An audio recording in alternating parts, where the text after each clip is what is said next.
Olá, hoje é sabadão, dia 21 de março, celebra-se o Dia Mundial da Infância, que destaca a importância de se garantir os direitos das crianças em todo o mundo. No Brasil, esse compromisso é salvaguardado pelo Estatuto da Criança e do Adolescente, a ECA, que assegura, entre outras coisas, proteção integral, princípio agora ampliado ao ambiente digital com o chamado ECA Digital, que entrou em vigor nesta terça-feira, dia 17. Olha só, essa lei que foi atribuída ao número 15.211/2025 estabelece regras específicas para a proteção das crianças e adolescentes na rede mundial de computadores, a internet. Ela amplia a proteção desses indivíduos e estabelece responsabilidades para plataformas digitais e medidas de segurança para usuários menores de 18 anos. Para a gente saber um pouco mais sobre esse assunto e outras meandros do trabalho, eu recebo aqui no programa Amazonidade nesta manhã o colegiado do Conselho Tutelar 2 do Jaderlândia, composto por Alessandra Teixeira, Lindalva Souza, Alan Teixeira, Poliana Simeão, Elia Cristina Silva e Angélica Bentes. Né? Então, a vinculação parental para usuários com menores de 16 anos, a lei exige a vinculação das contas aos perfis, dos pais, né? Para que justamente os pais eles venham ter esse controle parental, para que eles estejam ali monitorando, visualizando onde que os filhos deles, que terra os filhos deles estão pisando, né? O que eles estão acessando, o que eles estão vendo, né? O que eles estão sendo influenciados. Com quem eles estão se Com relacionando? quem eles estão se relacionando através da internet, né? Se tem alguém manipulando eles ali. Então, é algo maravilhoso, né? Porque, infelizmente, nós temos muitos pais ou responsáveis que eles entregam na mão de uma criança ou de um adolescente um telefone com acesso à internet. E isso já é considerado crime de abandono digital, Haroldo. Sim, sim. Entendeu? Então, hoje, os pais irresponsáveis, eles, além deles terem esse controle parental, mas aqueles pais que forem negligentes, eles vão ser responsabilizados por deixar os seus filhos eles estarem acessando esse tipo de conteúdo. E agora não vai ser mais possível, né? Então, o controle parental ele visa garantir maior supervisão, né? E também tem a questão da proteção dos dados e publicidades, que é vedado o uso de perfis, né, ou dados pessoais para publicidade direcionada a criança e adolescente.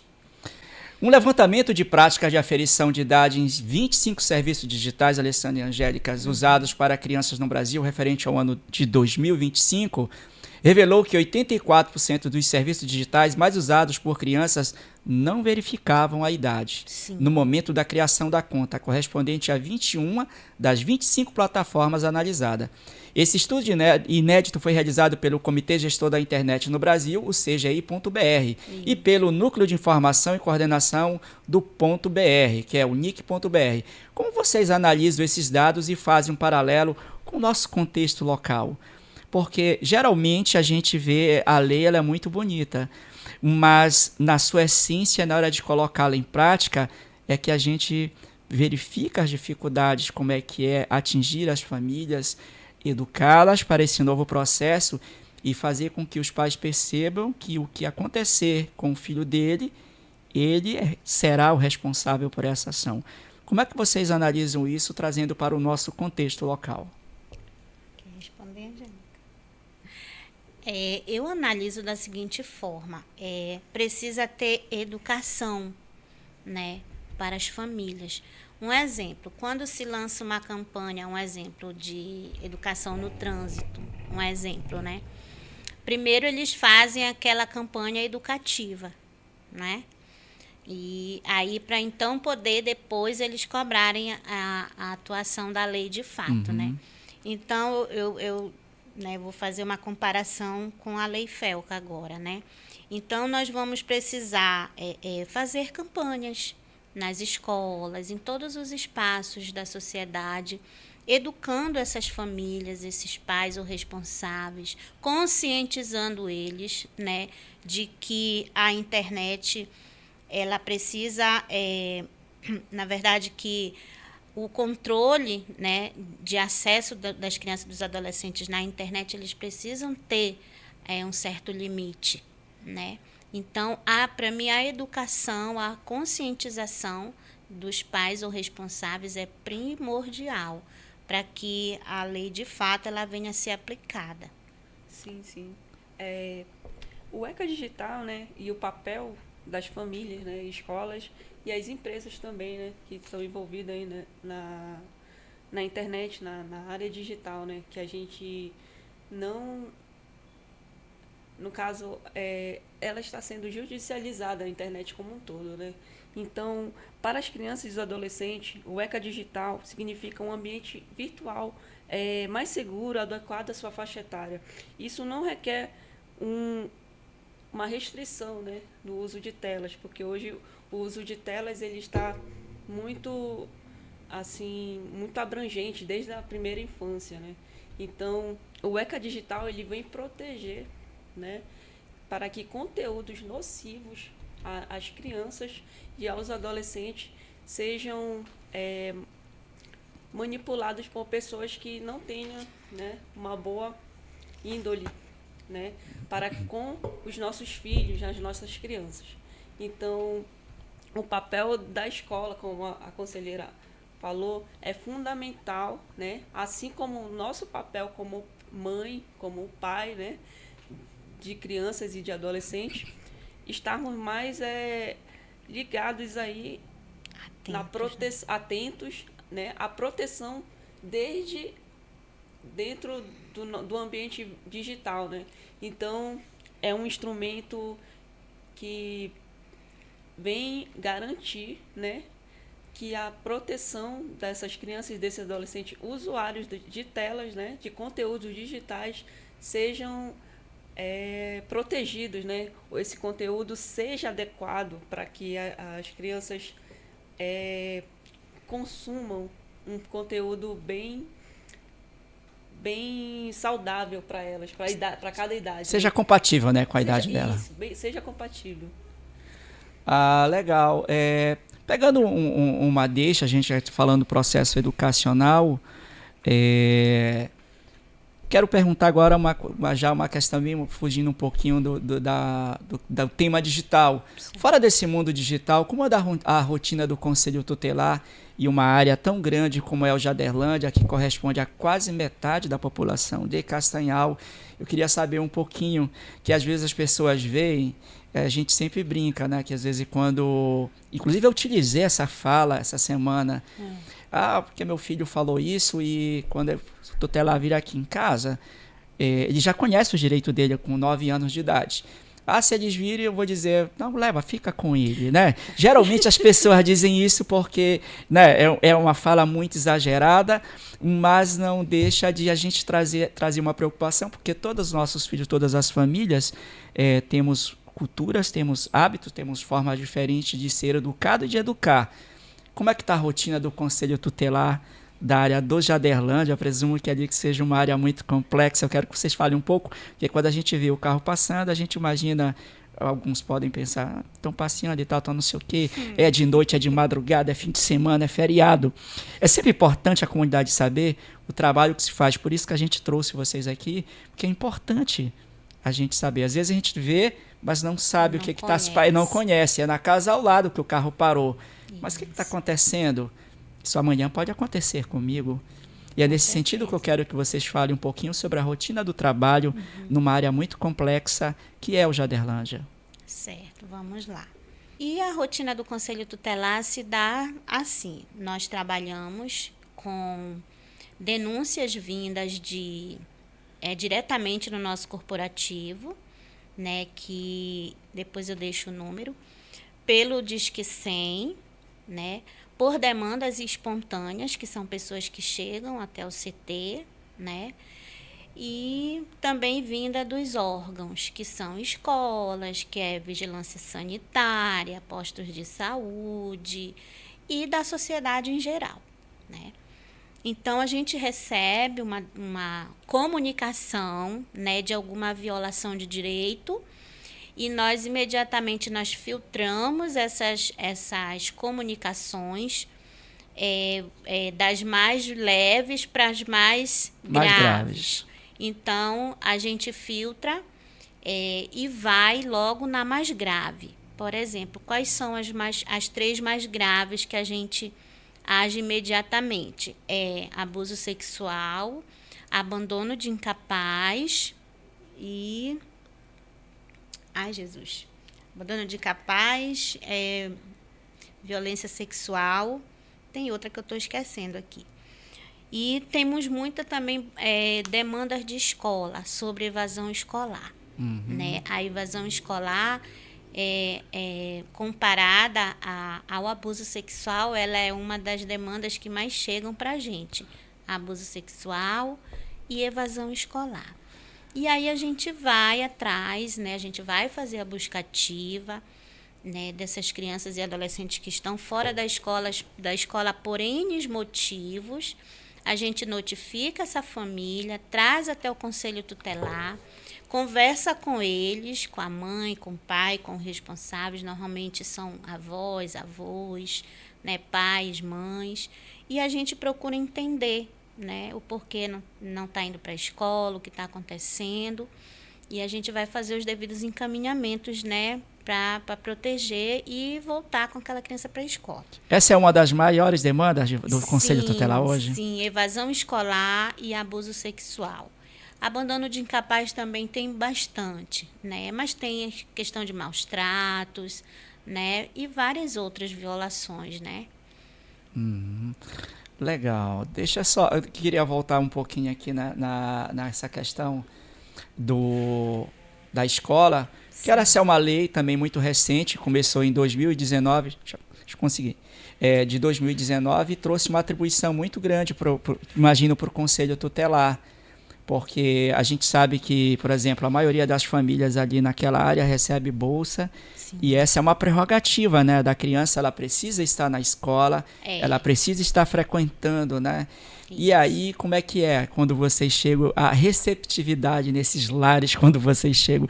Fala um pouquinho sobre essa experiência. Olha, temos vários tipos de receptividade. Normalmente, às vezes, a gente é posto para correr. Mas é raro acontecer, mas acontece. Então, a gente vai, né, fala que a gente se apresenta, claro, e a gente diz que a gente recebeu algum comunicado de evasão escolar, de determinada escola, né, e pergunta, né, se a criança está indo para a escola. Aí eles começam a dar a justificativa deles, mas a gente fala, não, a gente vai deixar uma notificação para você comparecer ao Conselho Tutelar, levando tais documentos. A gente passa para eles quais são os documentos e quando chegar lá no Conselho, a gente vai ler para eles, né, os artigos do ECA que fala que a criança tem direito a estudar, né, que ela não pode estar fora da escola, que configura crime de abandono intelectual. E aí procura entender o porquê que aquela criança não está indo, que é importante ela voltar para a escola, que tem a questão, né, do Bolsa Família, que se a criança não estiver frequentando regularmente a escola, o bolsa dela vai ser cortado, né? E aí, normalmente, isso acontece. E, normalmente, eles só procuram ou vão até a gente quando realmente é cortado esse benefício, né? Então, nós temos uma parceria com o CAD Único, né? E Defensoria Pública, a qual a gente reuniu e tentou buscar uma resolutividade para esses problemas, para que as crianças não fiquem muito tempo fora da escola. Então, a gente, quando acontece essas demandas, a gente já encaminha para o CAD Único, né, para que eles façam a atualização e automaticamente retornem com a criança para a escola. E isso, Haroldo, prejudica muito o processo de ensino-aprendizagem da criança, né? Sim. Né? Tem crianças que têm muita tem muita dificuldade, né, na aprendizagem. Muitos deles têm algum transtorno, algum tipo de transtorno. A gente vai fazer os devidos encaminhamentos para a área da saúde, né, para toda a rede de proteção que vai cuidar daquela criança. E aí, normalmente, a gente tem sucesso, né, com essas famílias. Tem outras que não, mas na maioria das vezes a família se adequa, né, passam a conhecer o que a lei fala e eles, como é que se diz, eles continuam a levar suas crianças para a escola e a criança passa a frequentar regularmente a escola. E ultimamente saiu uma portaria da CEMED que a partir de 5 faltas, né, Sim. a escola já tem que agir mesmo, fazendo as buscativas, né, procurando saber, chamando essa família para entender o que está acontecendo. Quando a escola faz toda essa buscativa e não consegue ter sucesso em retornar com essa criança para a escola, é quando eles emitem um relatório e mandam para o Conselho Tutelar. Que aí, quando chega para a gente, a buscativa já é mais séria, né? Normalmente, por N motivos, Sim, né? sim. Por incrível que pareça. Um dos motivos é que alguém da família, o responsável, não tem uma certidão de nascimento, um exemplo. E aí a criança, como ele não pode matricular, normalmente são as avós, né? Os avós que criam. Até o próprio genitor, às vezes, não tem a condição financeira de tirar uma certidão de nascimento, uma segunda via que é paga, Sim. mas que se essa família for atendida pelo Conselho Tutelar, a gente vai requisitar essa certidão, né, gratuitamente nos cartórios, seja de qual município for, e a gente vai... eles vão e tiram esse documento e, a partir de então, eles começam a exercer a sua cidadania. Né? E eu fiquei assim, né, quando eu comecei a trabalhar, eu fiquei, meu Deus, por um problema mínimo, que é uma emissão de um RG, de uma certidão de nascimento, eles deixam os filhos fora da escola. Né? E olha a importância do Conselho Tutelar, né, para ajudar essas famílias que vivem em situação de vulnerabilidade, que muitas das vezes não têm a condição de ir lá em Curuçá, de ir lá em São Miguel, tirar uma segunda via de uma certidão, né, Haroldo? Sim, então, sim. O trabalho do Conselho, ele é muito bonito, né, claro. Extremamente necessário. Extremamente necessário, muito importante, mas tem pessoas que elas não enxergam por esse viés. Elas acham que o Conselho Tutelar ele é um bicho-papão, que ele vai tirar filho, né, das pessoas por qualquer motivo, e não. Nós não tiramos filho de ninguém, né? Nós agimos na forma da lei. Quando se é retirado uma criança ou um adolescente do seio familiar, é porque aquela criança está sofrendo violações. Um exemplo, é uma criança que ela está sofrendo abuso sexual dentro do seio familiar e o agressor é de dentro do seio familiar, nós vamos retirar, sim, essa criança de dentro desse seio familiar para proteger essa criança. Nós não vamos deixar ela lá sofrendo aquela violência. Certo. E muitas das vezes, na verdade, é o agressor que é retirado do seio familiar. Mas, quando necessário, a gente retira, sim, essa criança. Nesses casos. Alessandra, nesse caso, quando é retirada a criança, para onde é que ela vai? Nós procuramos a família de extensão, né? Normalmente a gente procura um avô, uma avó, um tio, uma tia, um irmão, alguém da família que vai se disponibilizar a cuidar e proteger daquela criança. E aí, até que os órgãos competentes, que é a delegacia, o Ministério Público, a Defensoria Pública, se posicionarem perante o caso, né? E aí, ou quando não existe um familiar de extensão, a gente faz o acolhimento, no acolhimento institucional, que é o famoso abrigo, né? Então, é dessa forma que acontece quando a gente tira uma criança do seio familiar. Legal. Como é que você já deve estar planejando? É um novo desafio o ECA Digital. Precisamos passar por um processo de educação das famílias, né, também das crianças, dos adolescentes. Sim. E aí nós temos a família faz parte, e nós temos um outro elo que é a escola, onde as crianças mais passam tempo, né? Família e escola. Já tem um planejamento de como vai funcionar esse processo educacional, né? Praticamente começou quarta-feira, dia 17, né? Ainda não deu tempo. Ainda não deu tempo. Mas como é que vocês estão pensando em fazer esse trabalho? Sim, na verdade a gente ainda nem parou, né, para pensar, né, fazer um planejamento, mas com certeza o conselho e todos os órgãos que trabalham, né, a rede, a escola principalmente, ela tem um papel fundamental nessa educação, né? Então a gente vai sim sentar o colegiado e traçar estratégias, traçar uma programação para que o conselho ele esteja indo nas escolas, nos espaços, para falar sobre o ECA Digital, né, como vai se dar, né, esse processo de implementação dessa lei. E a escola ela é nossa parceira fundamental, porque o conselho ele é uma porta aberta, né, para as denúncias de violação de direito.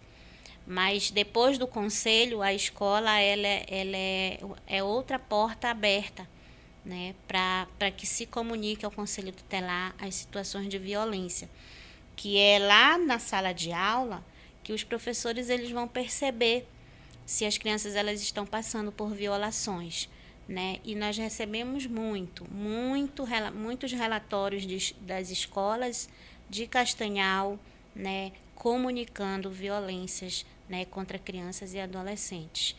E com certeza a gente vai fazer essa parceria mais uma vez com as escolas, né, para poder estar levando essa informação, né, e juntos aprender, né, como implementar essa lei e como ela vai acontecer na prática, né? Eu presumo, Alessandra, que isso vai ser um choque, porque muitos pais, muitos familiares ainda tratam a escola como depósito, como falava Paulo Freire, né? Você manda e o problema é da escola. Então, a partir do momento que eles souberem, de fato, quem está acompanhando os veículos de comunicação, as notícias, de que se o filho dele conseguir abrir uma conta, está gastando dinheiro nas bets e tal, sim, ele vai ser responsabilizado, né? Eu presumo que isso vai trazer um choque, né? Eventualmente, porque você manda para a escola, aconteceu alguma coisa na escola, o problema é da escola. Só que não. Todos nós, o ente, o Estado, né, os municípios, as entidades, no caso o Conselho Tutelar, a escola, a comunidade, de um modo geral, nós somos responsáveis pela garantia dos direitos das crianças e dos adolescentes. Artigo 70 fala, né? Fala sobre isso, né?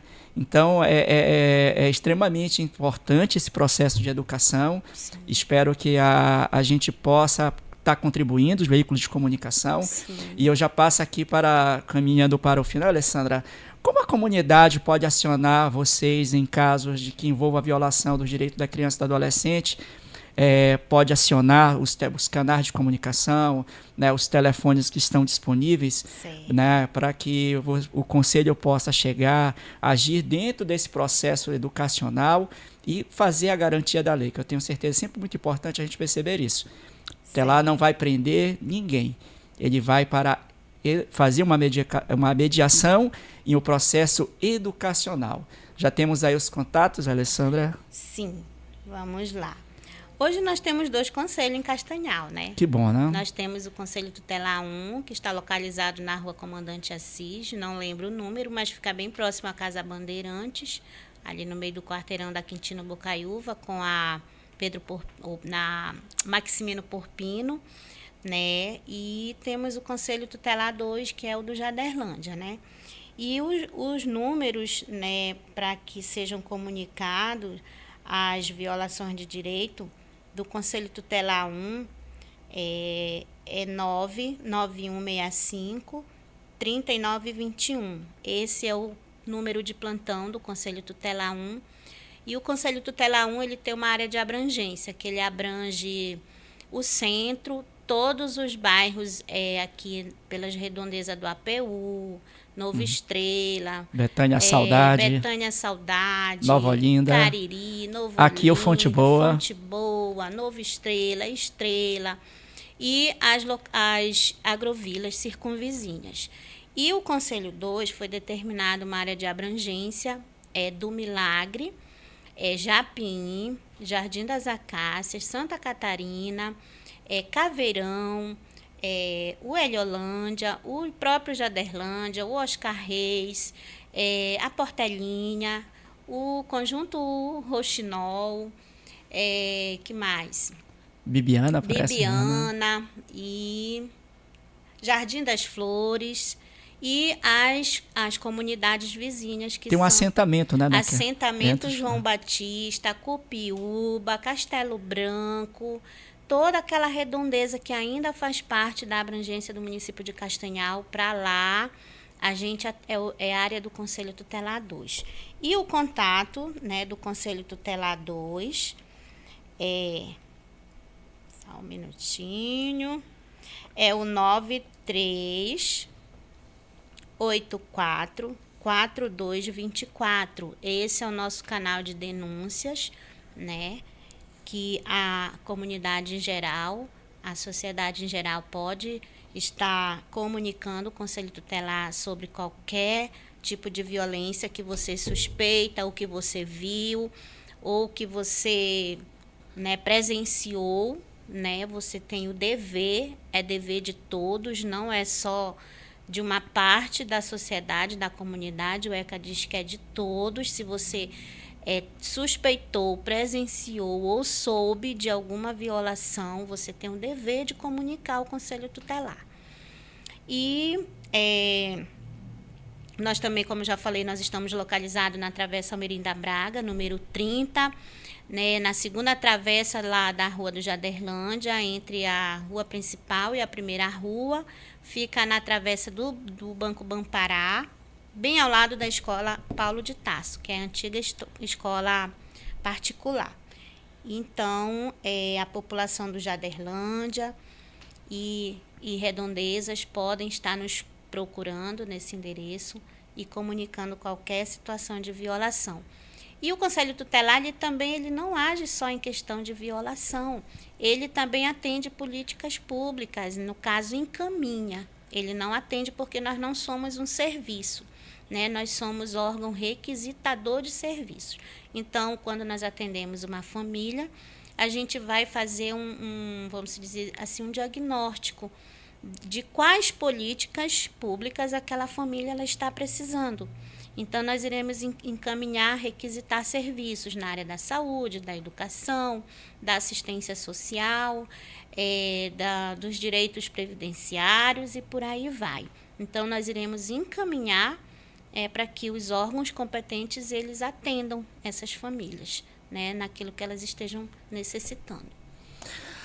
Legal, bom demais, bati um papo muito interessante, esclarecedor. Agora são 9 horas mais 11 minutos com a Alessandra e com a Angélica.